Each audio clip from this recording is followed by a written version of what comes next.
We're going to talk for a little while about film acting, of which I've done a little bit. And the first thing that will happen to the audience is, of course, for the rest of the day, they will be completely ignored because you don't exist. My fellow actors and I can regard you as the crew, right? And once you're in front of that camera, nobody exists. Nobody, except the other person in the scene. And what we do, we actors who are in the movie, we hang on to each other's eyes. That's the most important thing in film. Eyes, eyes. If you're fair and you've got blonde eyelashes like I have, you wear mascara, because if you have blonde eyelashes and you're in a movie, you might as well be in a radio play. In the cinema, it's a very, very infinitesimal space you have in which to work. So this is our movie camera here, and we use that as the movie camera all through this show. So what I'd like someone to do is to put down a mark for me. Is there an assistant who can put down a mark for me to hit for a close-up? We just need a piece of tape or a bit of chalk or something. I thought it was going to panic everybody that I asked for something. Just, where am I? Let me just see where I am. Pull it up, the camera up a bit. Is that as high as, that's it. Just hit there. Put it on my feet there. Now I've got to come in and get to there. If I go to there, in a movie camera, I've gone through the focus, because the focus ends here, and the focus ends here, and so if I'm back here, I'm fuzzy. So the way to do that is to get on the mark, and if you're going to say a line, you go backwards. So when you go forwards, if you're going to say a line, and then you're on the mark. That's the first simple lesson. With a close-up, which I've started with close-ups because they are eventually what sells you in a movie, because people see your eyes. And I'll take my glasses off. What you get in the cinema, my friends here watch the monitor. What I often see in television or cinema is people who are looking at someone else and they change eyes. Can I have some? Come stand here, Simon. You stand off camera, and then I will look at you. Stand. Always remember, if you're doing a close-up with somebody, you are the off actor, the one who's off the set. Get as close to the lens as possible to bring the other actor around to the most advantageous for him, which is right round to the lens. So you don't pan right, cameraman, because you'll hit something. Now, you see actors, and they're acting, and they change, and it's an infinitesimal thing in the eyes, is they change eyes as they're talking. Can you see my eyes changing there? Yes. Just, I'm changing eyes. Yeah. And I'm blinking. Now, that is two of the worst things to do. First of all, you never change eyes, and what you do is you pick an eye. Now, which eye do you pick? I look at, with this eye, because the camera is there, I look at this eye, at your eye there, which brings my face, you can see. If I look with this eye at that eye, look what you get. You see the difference? But it's the same look. And if I keep blinking, it weakens me.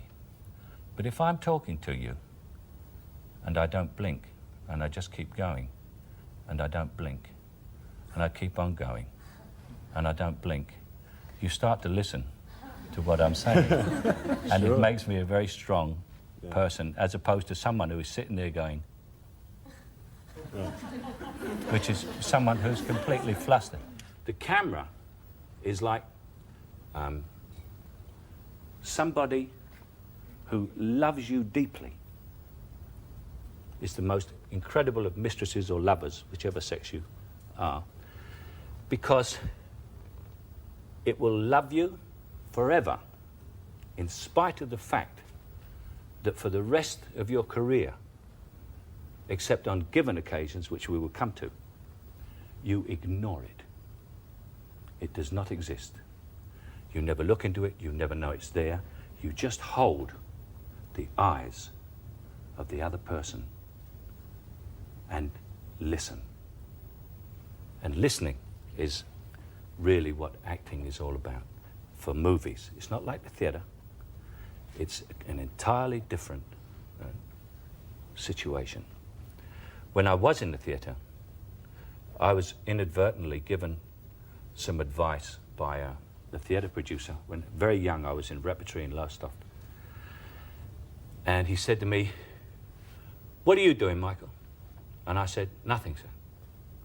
He said, "What? What do you mean, nothing?" I said, "Well, I haven't got anything to say." So he said, "What do you mean you haven't got anything to say?" He said, "Of course you've got things to say. You have got wonderful things to say. But you sit there and listen, think of these extraordinary things to say, and then decide not to say them." That's what you're doing. And that is the greatest piece of advice I can give to someone who wants to act in movies, is to listen and react. But also, when you get really close to the camera, if some directors go in for a massive close-up, the thing that people never do in real life is they don't say, "Oh, I don't want to go out. I'll have the egg and chips, you know."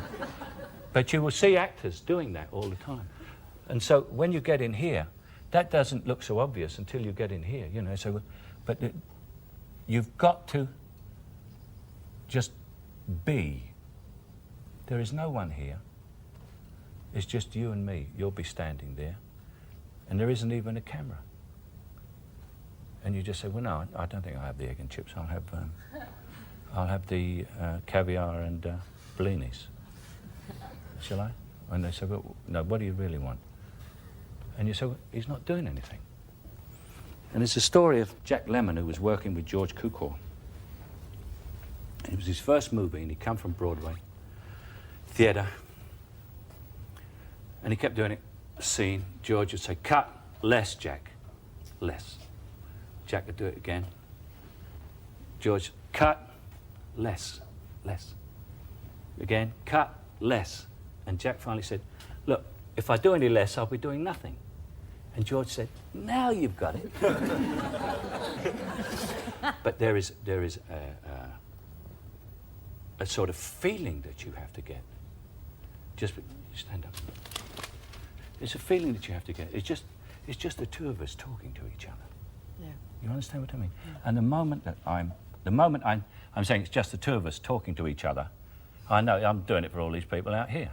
Yeah. And I've even said to a director, he said, "I didn't see that, Michael. I didn't see that on that take." And I said, "Where were you sitting?" He said, "There." I said, "How are you going to see it? The lens is here." You know? And so what you're doing, and the test for this is like, supposing you were rehearsing a scene.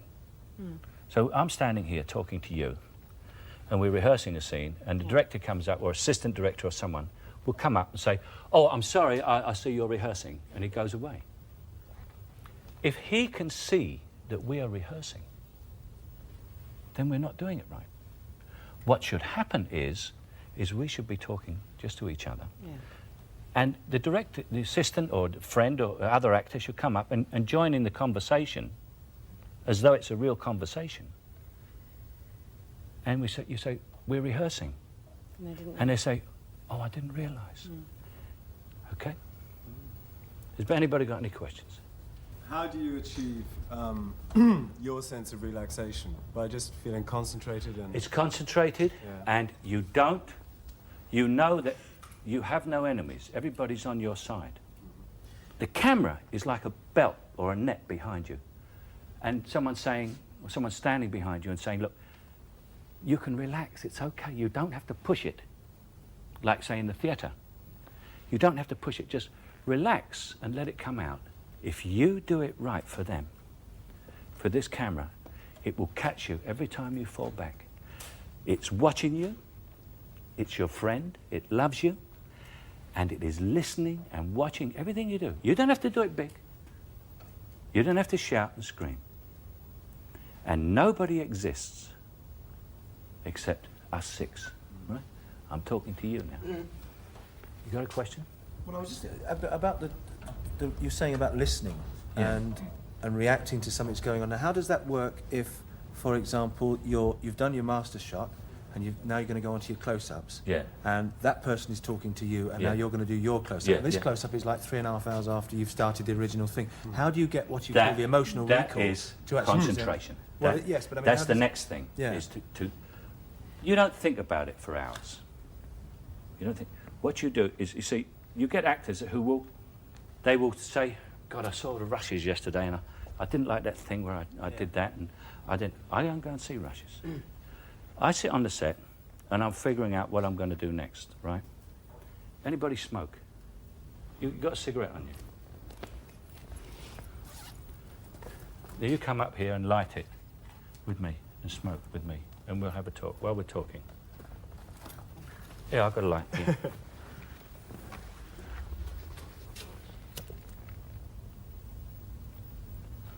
So now we continue this. And the thing is this, is that you concentrate on what you're doing.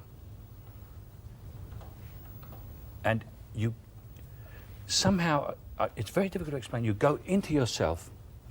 Remember, you've still got the same person there. Although it was a long shot, if you're standing here with me and they shot it from over that camera there, this is a long shot, I was still talking to you here like this. So when the camera comes here, I'm still only doing the same thing, although I might calm it down a bit on the face because it's closer. Well, the thing you don't do in a long shot is smoke. You know why? Yes, you can. Because now we're going to do the close-up. Yeah. Where did you take the puff? We've got to do exactly the same lines. Where did you change hands just now? You've got to do it exactly the same. So everything you do, if you're going to... Come borrow a cigarette. I don't smoke cigarettes, but I'll try. So if you're going to do a long speech and you go, yes, I'll do this long speech now, and then I'll... when I say I'll take another puff. So you took another puff on another puff.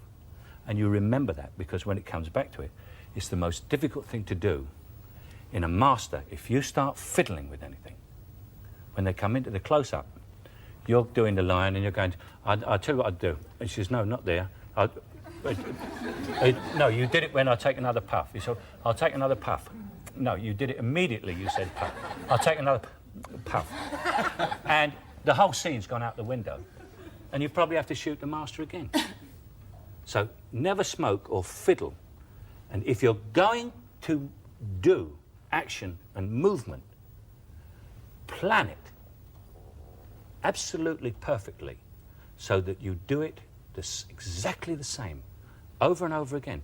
You can change your performance, you can change, but you cannot change the action. Otherwise, the close-up, the medium shot, and the master shot do not match. And there's also with dialogue, for instance, is to learn it. You learn it until you know it, but you've got to learn it over and over and over again until you're sick of it. Until someone says something to you, you could say the whole thing, including everybody else's part. Because the tension of that actual close-up is when you're standing there and everyone goes, right, quiet, turn over, speed, action. And you go, to bum or not to bim, that is the question, and that's it. And it's up till that moment, because you're just a guy who just got up, and said, I'll have cornflakes. And what you see is a guy going, I'll have cornflakes. Because he said, turn over action, and you, unwittingly, were standing there quite calm. You knew the lines about, I'll have cornflakes. And they go, turn over, speed, action. I'll have cornflakes. And that's what you get unless you relax, you see. So when they say turnover and speed, they're talking a load of old cobblers that do with something else about motor mechanics, whatever it is they do. And the other thing is you always cheat as much as you can. Always steal, but only steal from the best people. Just steal whatever you can see. If you see Vivian Leigh do something, or you see Marlon Brando do something, or Robert De Niro or Meryl Streep, steal it. Because what you're seeing them do, they stole. You understand? But you can't see who they stole it from because they made it into themselves. And that comes to the other thing of where you get into sort of movie stardom, is you have to invent yourself. Now, movie stardom is not necessary. And from my own experience, not a lot of it is recommended. But to be a good movie actor is highly recommended, I think. Because it's a delicate operation.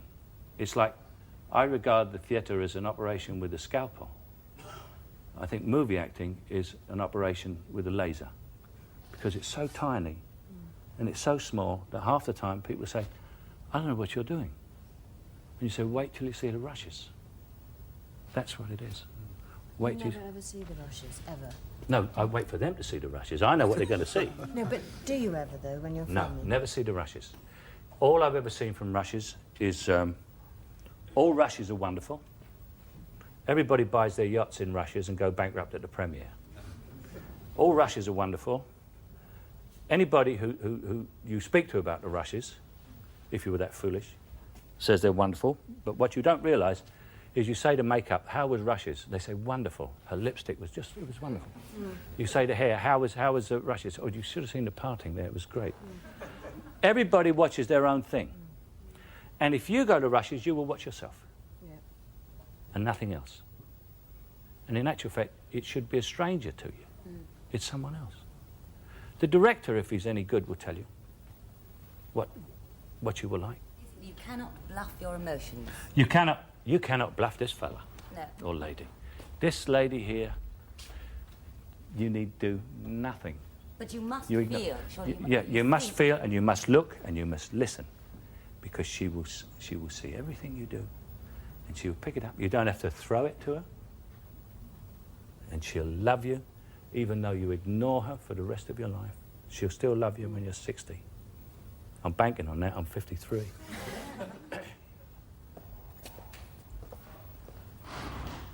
You'll never guess who I'm calling on.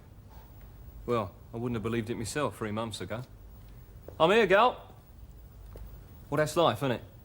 You never know what's around the corner. Do you know what I mean? Down 1 minute, up the next. You drop a tanner, you look around, and what'd you find? Ruby. Hello, baby. Hold it. Gotcha.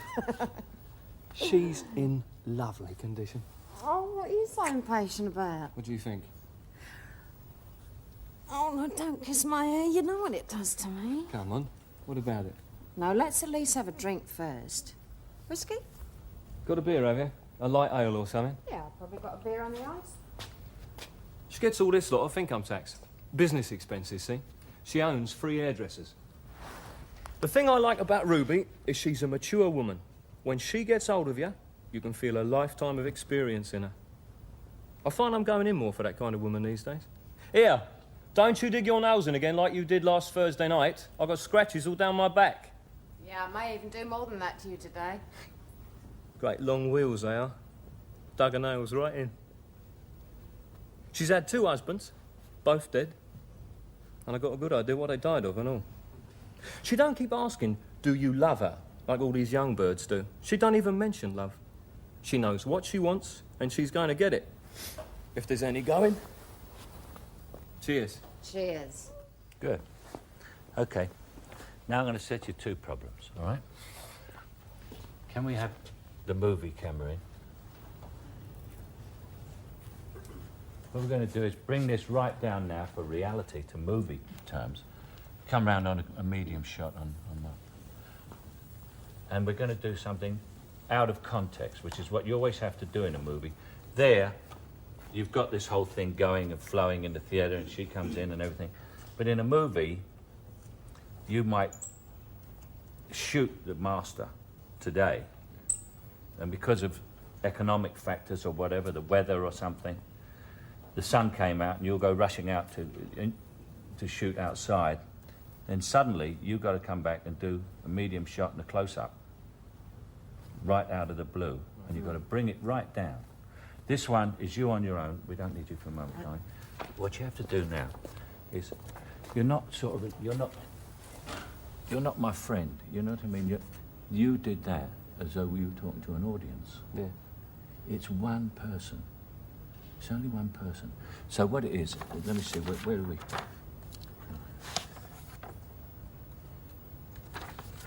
See, gets all this lot off income tax. Business expenses, see?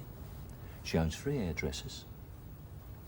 The thing I like about Ruby, she's a mature woman. When she gets hold of you, you can feel a lifetime of experience in her.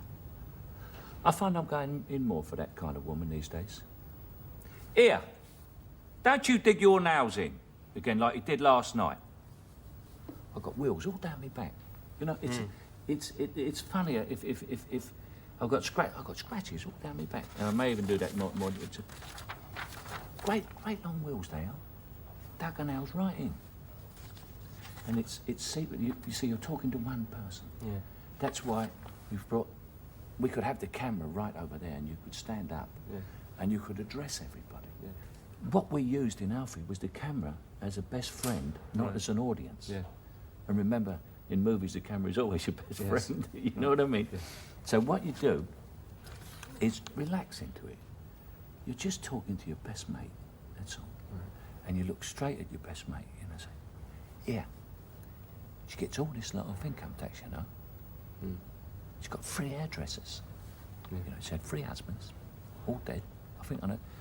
You know, it's because it's not the theatre. It's just you talking to your best mate. You like him, and he likes you, and he's ready to listen to every word you've got to say, and he's very interested in you. Right. And that is your best friend. Try it again. She gets all this lot off income tax. Business expenses, see? She owns 3 hairdressers. Now, the thing I like about Ruby is she's a mature woman. Now, when she gets hold of you, you can feel a lifetime of experience in her. I find I'm going in more for that kind of woman these days. Here, don't you dig your nails in again like you did last Thursday night. I've got scratches all down my back. Yeah, I may even do more than that to you today. They're great long wheels, they are. Dug her nails right in. She's had 2 husbands, both dead, and I've got a good idea what they died of and all. She don't keep asking, do you love her, like these young birds do. She don't even mention love. She knows what she wants and she's going to get it, if there's any going. Cheers. Good, much better. Let's go in really close on that now. Now, look at the monitor. Oh. You see? Right, yes. Now, anything, if you go, oh, shit. Yeah, no faces. Right. No faces. Everybody pulls faces. People, when they talk to you, they don't come up and say, excuse me, could you tell me where Woolworths is? But because we are actors and we get kind of nervous, certain twitches come out in our face, or even in our bodies, you know. You'll see an actor and he's doing this because he's nervous. There's no need for any nerves. No one, everyone's there to help. Just get that smile to the camera. Say, yeah, she had 3 husbands, 2 husbands, both dead. And it's funny to you because I have a bleeding good idea what they died of and all. Yeah. It's, you see? Yeah. And it's to a mate. See? Where's that camera? See? She's had 2 husbands, both dead. And I have a bleeding good idea what they died of and all. Yeah. And this is a big thing because, you know, they died because she's in a bleeding kit, you know? right. I mean, this is the... So it's just very intimate. Now, have a look at your close-up again. Yeah. You don't have to do anything except show with your eyes that you think this is bleeding funny. 2 of them dead and you know what they died of, Christ. You know? Right. Try again. She gets all this lot off income tax. Business expenses, see? She owns 3 hairdressers. Now, the thing I like about Ruby is she's a mature woman. Now, when she gets hold of you, you can feel a lifetime of experience in her. Slow down. Again. It's your What about mate. It is willing to listen to you. Yeah. Just slow down, say. When she gets hold of you, you feel a lifetime of experience in her hands, you know? It's you know, it's the 2 boys talking together, all, you know, great bird, this one, you know. So you can go like slower. Right. Each single person, the reason this was done on the movie, Got to feel like my best mate. is Really, yeah. each single person must feel that they are not an audience, they're sitting there in the dark, and there's this man telling them what he thinks And it's rather funny and it's amusing and they rather like him and he likes them. Yeah. Right, let's have one more go. One more go. Guess all this lot off income tax. Business expenses, see? She owns 3 hairdressers. Now, the thing I like about Ruby is she's a mature woman. When she gets hold of you, you can feel a lifetime of experience in her. I find I'm going in more for that kind of woman these days. Here! Don't you dig your nails in again like you did last Thursday night. I got scratches all down my back. Yeah, I may even do more than that to you today. Yeah, great long wheels they are. Dug her nails right in. She's had 2 husbands, both dead. And I've got a good idea what they died of and all. She don't keep asking, do you love her, like all these young birds do. Do you know, she don't even mention love. She knows what she wants, and she's going to get it. If there's any going. Cheers. Are there any questions from the people who've been watching this? I have a question. If you're a novice is auditioning for film, Yeah. and you have a screen test, you're auditioning to a camera, what you were saying about, would you audition straight into the camera as if they say, do a monologue, or just no, speak to us? they would ask you to audition straight to the camera. So straight They into might the do lens. it, but it's highly unlikely. Most screen tests are done with another actor, not necessarily the great star who won't come down because you're a novice, but someone, they'll hire an actor they'll put it on you like this, and then they'll do a close-up, and they make you turn sideways, and then they'll say, here is a scene, and they'll pick one of the more difficult dialogue scenes from the picture, and then you'll do this scene with the other actor off, the back of the head actor. And they will judge you from that, because you cannot judge by looking at someone and saying, oh, she'll be great on screen. Nobody knows what it is, but until you see the person on screen and they start to do their work, you don't know what's going to happen. And something happens to some fortunate people, and everyone wants to look at them, and that's it. That's what happens. And you'll see all those old screen tests. Sometimes they show them. Marilyn Monroe and James Dean. They're not that hot because most screen tests show fear. I know mine did. My screen test for Zulu, the director came up to me at a party on the Saturday night after I'd done it on the Friday, and he said to me, that was the worst goddamn screen test I ever saw in my life. So I thought, oh, that's all right, I haven't got it. So he said, but you got the part, because we're leaving on Monday and we can't find anybody. That's Cy Enfield. But usually I was petrified. But Stanley Baker, who's a very kind man, did my screen test with me. He came there, even though he was the star and the producer and everything. Is there another question from someone? Well, I was just going to ask, if it's easy, if you've been on a film for a great length of time, but if you're just an actor who's just doing like one scene, and you're there for 2 days, and you arrive on the location, and it's the night before, and you're in your hotel room, and you've been given your scene to do, what do you do for that night before to actually prepare for the following morning? Apart from just learning the lines. You've learnt the lines, we assume. Yeah. I go through and do exactly the performance over and over again, exactly what I'm going to do. I rearrange the furniture, I get the things in the right place, I put out the cups and saucers or whatever it is, you know, and time the dialogue, when I put that down, because as I was telling you about continuity, you can screw yourself up with props all the time. But the hardest thing to do on a movie is to come in once the movie's been on for a while, because you're standing there, you don't know anybody, everybody's saying, good morning, Charlie, how are you? Get me a cup of tea. Hello, Mr. The star comes on, he's usually a pain in the neck, you know, a bit conceited, and it doesn't talk to you because you've only got a small part. And I've done this, and you stand there and you're nerve-wracked. And you know, and especially if there's a whole big scene goes on, and then you've got the last line. You may only have one line. You know, and the cavalry comes down the hill, and all the beach explodes, you know, and you say, quick, the Germans are crumbing. And everybody goes, oh, shit. One line, one goddamn, who got this guy? Who brought the casting director comes in and says, what's the matter? He said, guy can't say one line. But you're standing here, you're saying, Jesus, is all those troops coming over?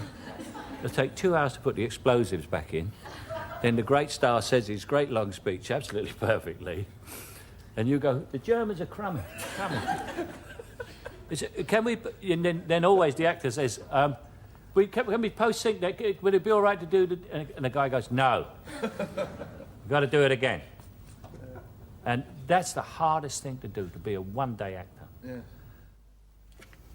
Mr. Anderson, Sydney is bursting with creative ideas about your play. I've never seen him so enthusiastic. This young man has written a play. He's an unknown playwright. He sent it to a famous playwright. This famous playwright is on the downward path. He's had nothing but flop plays, and he's really written out. And the young man's play is brilliant. And what he's done is arranged that he is going to take the young man's play and kill him. And the wife is watching this and trying to talk him out of killing him. But what the plot actually is this. These two are homosexual lovers and have set this up in order to get rid of the wife. And it's very wrong of you to have offered to give it to him. I'm the one in this household whose eye is on the checkbook. I'm going to make a suggestion to you, Sydney. It's going to come as a shock to you, but I want you to give it your grave and thoughtful and earnest consideration. Will you do that? Will you promise to do that for me? Put aside the play you're working on. Yes? Put aside the play about Helga Tendorp and how she finds murderers and keys under clothes dryers. Put it aside, Sydney, and help Mr. Anderson with his play. Collaborate with him. That's what I'm suggesting. That's what I think is the fair and sensible and rational thing to do. Death Trap by Clifford Anderson and Sidney Bruhl. Put aside the drowning wife. I thought it was frowning. Frowning. Well, how much can I move this? Sorry. Yeah, you're right. That's you're all right. right. Just do it naturally. Put aside the drowning Don't wife. feel no. That's Yeah, a terrible it's a thing in the big process. thing. Don't feel restricted. Just a- Yeah, but if you can do that, yeah. Drowning? What do you mean frowning? It's the drowning one. Yeah. Who ever heard of a title? It's Yeah. Groucho Marx. Yeah. Who ever heard of a title? Frowning wife, Yeah, it's the silliest thing I ever heard. Drowning. Put aside the drowning wife. I thought it was frowning. Frowning. What kind of title would that be? The drowning wife. It will keep, Sydney. People are always interested in psychics who can point at someone and say, that man murdered that man. Put it aside, Sydney, please. Do for Mr. Anderson what George S. Kaufman did for you. Well, that's a very persuasive speech, Myra, and obviously very sincerely felt, though how it must have sounded to Clifford. Wow, I suddenly feel as if I'm on the spot. You are. Myra has put you there. As a matter of fact, she's put us both there. Oh, Sydney, I just felt I should bring it up now. May I just say, first of all, I'm overwhelmed, really honored and staggered that Sidney Bruhl would actually consider the idea of putting aside one.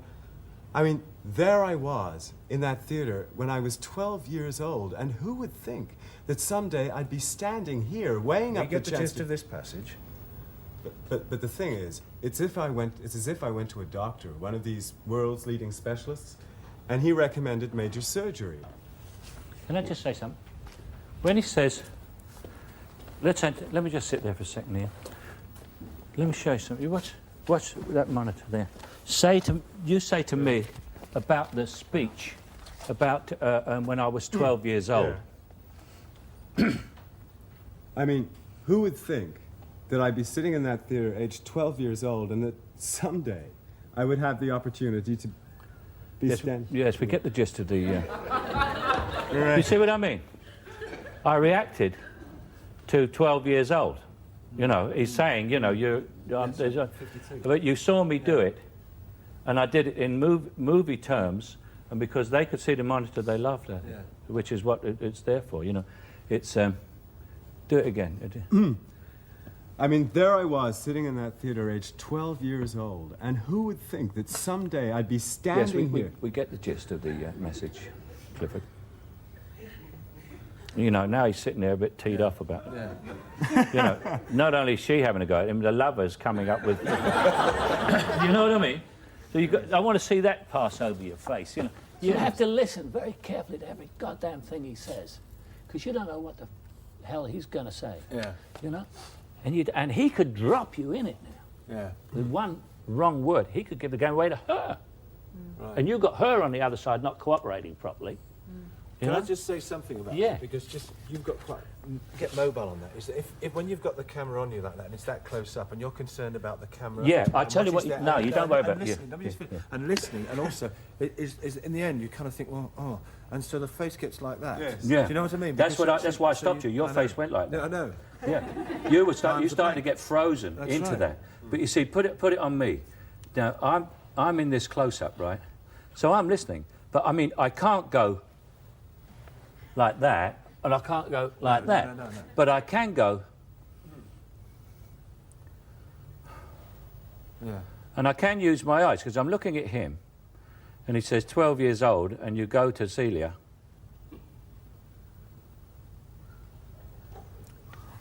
Yes, we get the gist of it, Clifford.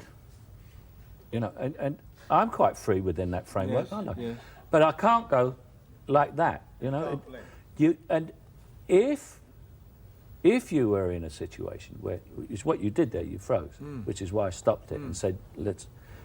If you're in that situation, then you say to the director, how much freedom have I got in here? Yes, and if he says, well, it's only a stair and it's this close and you can't move an inch, you know, because the man's coming towards you with a knife and I want to get this, then you can't move, you know?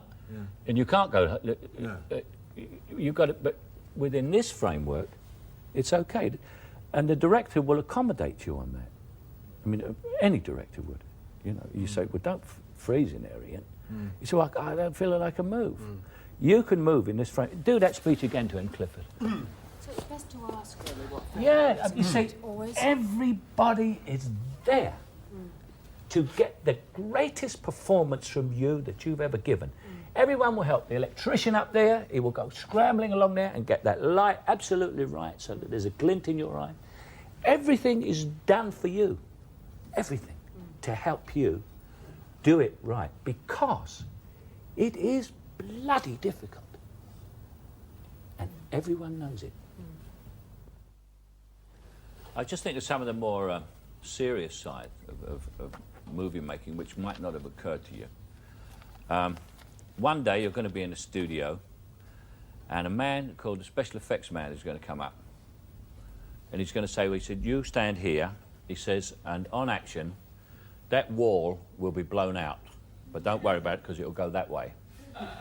He said, the roof will come down, but don't worry about it because that will go that way. He said, the floor will open up and you'll fall into some water and there's a shark in there, but don't worry about it because we've taken all his teeth out. It says, and then as you crawl out of the water, a poisonous snake will crawl up your trouser leg. But don't worry about it because we got an expert from the zoo and he's just milked it. And what you say to him, you say, Mr. Special Effects Man, let me see you do it first. And he will say to you, we haven't got the time. You know, it's 20 past 12. I mean, if we got that by the time we get to do it, I'd do it, you know, I'd willingly do it, but I've got to reset the charge, I've got to get the snake out of my trousers leg, put it back, got to put the roof back on the thing. He said, so, you know, I mean, it's going to cost £15,000 to do this. In time, it's going to take all afternoon to reset, you know, otherwise I'd do it. And you look at him and you say, you do it. First. Always have it demonstrated to you, exactly what you're supposed to do. Any more? You have to do quite an intimate scene with somebody that you've never ever met before. How important is it to sort of get to know them or to feel relaxed before you film that? Say you only meet them the day before. Well, I mean, do you think it's important to kind of go out and have a meal together and get to know each other so no, that you... no. I think that way lies disaster. Yeah. You know, because you're liable to start the intimacy the night before. Which is disaster in movies as well, you know, because then halfway through the picture you split up, you're not talking to each other, and then you've got the real romantic stuff to do. No, you don't. I find that to be, the thing to do is to be extremely professional about the whole thing. In as much as this is a job, this is what we're doing, and the fact that we're lying naked in bed, we never met each other before, you know, and I mean, you're very rarely naked, but I mean, you're in getting some intimate love positions, you know, kissing people you've never met.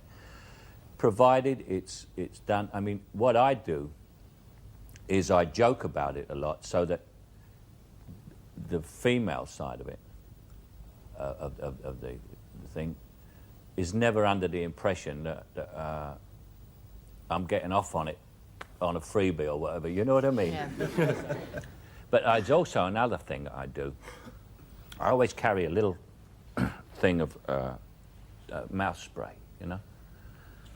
And just before a love scene, just in case, because you don't know, in case anybody has sort of breath problems, I always go, shh, shh. And the actress says, "What's that?" I say, "Have a taste." Very good. That gets over that one. And I always say, well, look, I smoke cigars, you know, so I always do this because it tastes if we have a kiss each other, you know. He says, "Oh, what's it taste like?" I go. That's the other thing I was going to ask you is what makes you decide to do a film if you get a script and read it? What is it about it that will make you? Is it different from the last one I did? And I mean, what's the part like for me? Is it any kind of challenge? Yeah. And under what circumstances is it being done? I mean, is it a little shoestring picture where we're all going to, you know, be sitting in mud huts in Tanganyika? Or, you know, are we going to be put up at the George Saint in Paris or something, you know? I look at those side of it now, because when you get older, you do look at those comfort things a bit. I mean, when you're nuts, when you're young, I mean, I spent 26 weeks in the Philippine jungle, you know, which when we got back, you know, we could have shot it in the tropical garden at Kew. Because all it was looking out behind a load of palm leaves, you know, I mean, and they were all there. Because in the jungle, you can't see the sky, you can't see the scenery. I mean, you just see, could have sent a second unit. Yes. If you've got a very emotional scene with someone else and it's your close-up, would you always insist on the person you're acting with being behind the camera? No, I don't. I mean, I will let them go home. I can do it to the wall, it doesn't matter. The only thing is when you get the continuity girl going, "I love you, darling, but I have been unfaithful. I hope you will forgive me." And you're going, "Oh, no, please." That's a little bit difficult. Yeah, how many times in your career have you found that people employed you to pull a film through? As a leading actor in movies, you're employed to carry the picture. You know, everyone says, "Oh, did you see that character actor came in and stole that scene off of you yesterday?" I say, thank God for that. At least there's 5 minutes I'm not responsible for. Because you are paid really to pick a picture up on the first day of shooting, put it on your shoulders, and take it to the end. Any more? Would you like to direct? I suppose eventually, but what happens is when you're an actor, you get a script and you say, "This part isn't big enough." And so they say, "Oh, we write it all up for you." And then they write it all up and you say, "Jesus Christ, I'm working every day." That's what happens. And I suddenly thought, the director works 3 months before the picture starts and 4 months after it's ended. In the period that a director does a picture, an actor like me who works a great deal will have done 4, you know? And so there's an economic reason for me not becoming a director. We're going to do Educating Rita now. And I always remember I came over and I saw the play, and I was in Los Angeles, and I had a picture to do with Sally Field, who just won the Oscar. And they said to me, what are you going to, you going to do the picture with Sally Field? I said, no. They said, what are you going to do? I said, I'm going to do something called Educating Rita. And everybody said, what the hell is that? So I said, it's a play that's on in London and it's been turned into a film. And they said, well, who else is in it? I said, a girl called Julie Walters. They said, who the hell is Julie Walters? And I said, well, she's very good and she's in the play and she's going to do the movie. And I'm going to do it with her. He said, but, and they said, well, Educating Rita, that's, must be about Rita. He said, what are you playing? I said, I play a guy called Frank. He said, well, you should be doing a picture called Educating Frank if you're going to be a star in this picture. And in actual fact, seeing the play, the theatre being... the theatre is acting, and here's a supreme example of it, inasmuch as when you see educating Rita, you look at Rita most of the time, because Frank is sitting down or pissed, or drunk, I mean, and she moves, she comes in all the time, she talks, and you only look at him when he speaks, which isn't as often as she does. But also, the difference between film and theatre was heightened here, was explained here, in as much as it's acting in the theatre, so you look at Rita. But in the movie, you have to cut to Frank for his reaction, otherwise what she did has no meaning. And if there's one thing that I can do in movies is react. And that's kind of where a movie actor earns his living. I know, I wouldn't have understood it then, Frank. You would have thrown it across the room and dismissed it as total shit, wouldn't you? I know, but I couldn't have understood it then, because I wouldn't have been able to understand and recognise the illusions. Oh, I've done a fine job on you, haven't I, Rita? Oh, it's true, Frank. I can see now. You know, from now on, I'm going to change, like you, I'm going to change my name. From now on, I shall insist upon being known as Mary. Mary Shelley. Do you understand that illusion, Rita? What? Mary Shelley, she wrote a little Gothic number called Frankenstein. So? This clever pyrotechnical pile of self-conscious illusion is worthless, talentless shit. There is more poetry in the telephone directory and probably more insight. Its one advantage over the telephone directory is that it's easier to rip. It is pretentious, characterless, and totally without style. It's not. Oh, I don't expect you to believe me. Of course, you understand the hallmark of literature now, don't you? Why don't you just go away and leave me alone? Don't think I can bear it any longer. Can't bear what, Frank? You, my dear. You. Cut. Now we're going to a close-up. We want to go from... I'll tell you what you can't bear. Did you get up at all there? I did before. Yeah, well, get up. All right, get up, he'll yeah. follow you. He knows Right. all that. When are you going to get up? Tell him. Can't bear... I'll tell you what you... Yeah. Another I'll tell trick. you what you can't. Another trick Yeah. that I haven't told you. Let me... This is what happens to the cameraman when you don't know. I'll tell you what you can't bear. I've gone right up out of it. Take him up with you, you see. Look. I'll tell you what you can't bear. You see, he hasn't got a hernia now.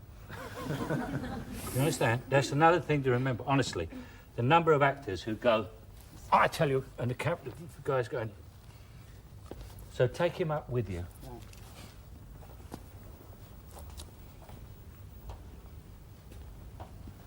Go, I don't think I can bear it any longer. Can't bear what, Frank? You, my dear. You.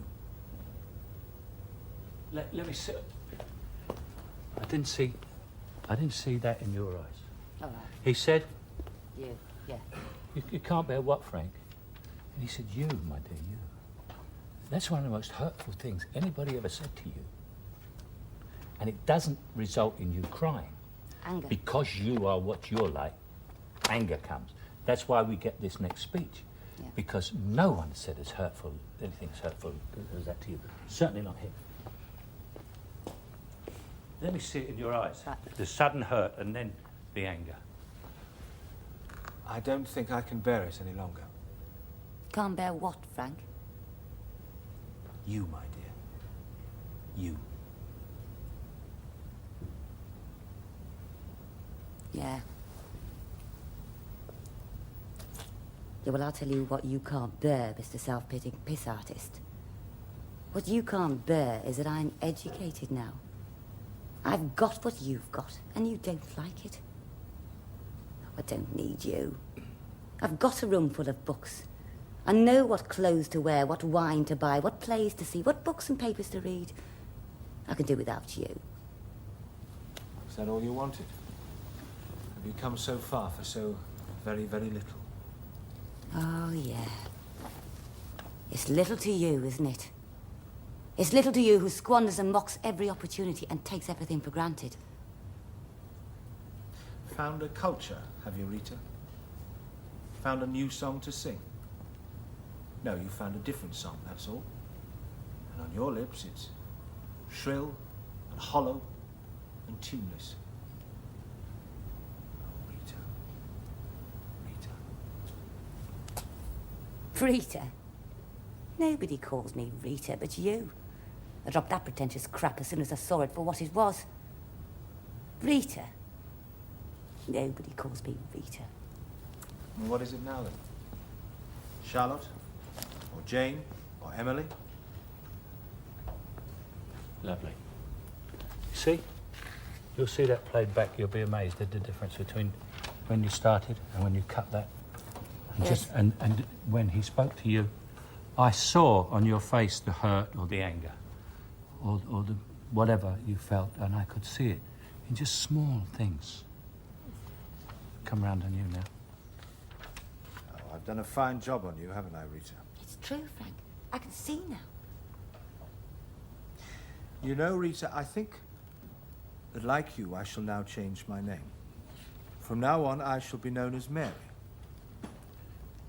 Mary Shelley. Do you understand that allusion, Rita? What? She wrote a little Gothic number called Frankenstein. So? This clever, pyrotechnical pile of self-conscious illusion is worthless, talentless shit. There's more poetry in the telephone directory and probably more insight. Its one advantage over the telephone directory is that it's easier to rip. Stop. Let me stop you. This speech. Take this speech. Let me sit there again. I want to see someone who's slightly pitiful character. He's not really in control of everything. And he's trying to keep his head straight, which wants to go. But he's got to keep his head, because the last thing he's going to do is show this woman that he's drunk. And it's a rather pitiful character listening to her. And drunks don't react fast. There's something in the way that you sit isn't drunk, Ian. You don't go like this, but there's just, it's just, if a normal man sat down in the armchair, he'd sit like this, say, hello, how are you? And it, yes, you've got a difference. But a drunk is very small. And this character is, suddenly I'm a foot shorter and slightly pitiful. I've only moved about 2 inches. You're still going too fast. Still. You can read it if you like. No, I know if it. If you wait, but forget about it. You know, but it's this clever pyrotechnical pile of self-conscious illusion is worthless, talentless shit. And could be recognised as such by anybody with a shred of common sense. It's the sort of thing that gives publishing a bad name. Wit. You will find more wit in the telephone book. The only advantage this has over the telephone book is that it is easier to rip. It is pretentious, characterless, and without style. It's not. Oh, I don't expect you to believe me, Rita. You recognise the hallmark of literature now, don't you? Why don't you just go away? I don't think I can bear it any longer. Can't bear what, Frank? You, Rita. You. You understand what I mean? Yes, I do. Slower. Take it easy, Ian. Listen, and then feel everything. Do you think then on film acting, and the difference between film and stage is you do take your time much more on film? Yeah, because you can do things, you see, which people can't see. I mean, if I'm doing that, is there a camera on me at the moment? Yeah, is there? All I've got to do is go. And that's a big movement. You go, what did he do? What happened there? Someone's coming. You know, you create tension. Just do that. Right. Or that. Nothing. But slower and think about it, yeah? We go from... Get it up from here. Get it up from here. This clever pyrotechnical part of circles. Go from there. I'll tell you, let's go in a close-up now on this. Go right in close. This clever pyrotechnical pile of self-conscious illusion is worthless, talentless shit. There's more poetry in a telephone directory and probably more insight. Its one advantage over the telephone directory is that it's easier to rip. It is pretentious, characterless, and totally without style. It's not. Oh, I don't expect you to understand me. Of course, you understand the hallmark of literature now, don't you? Why don't you just go away and leave me alone? Don't think I can bear it any longer. Can't bear what, Frank? You, Rita. You.